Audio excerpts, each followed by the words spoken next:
কলা মেঘে ছানি ধৰিছে আকাশ। এনেকুৱা অনুভৱ হৈছে যেন ৰাতিপুৱা 10:15-16 দৃশ্য নহয়, এয়া যেন সন্ধিয়া নামি অহাৰহে দৃশ্য দেখিবলৈ পোৱা গৈছে। চাওক বতৰে কি কালৰূপ ধাৰণ কৰিছে। মই বতৰৰ যি পৰিৱেশ, সেই পৰিৱেশ আপোনালোকক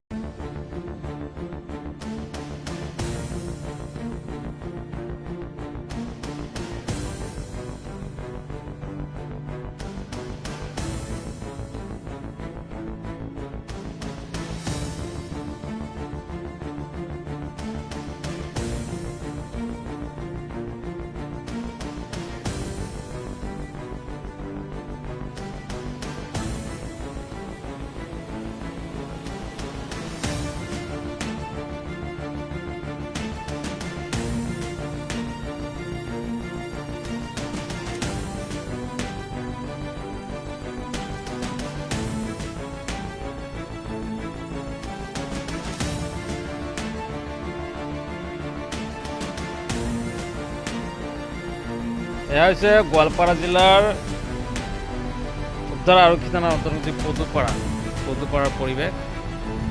এয়া ৰাতিপুৱাতে আচলতে এনেদৰে সন্ধিয়া নামি অহাৰ যেন এক অনুভৱ হৈছে। এয়া বতৰ কালৰূপ ধাৰণ কৰিছে।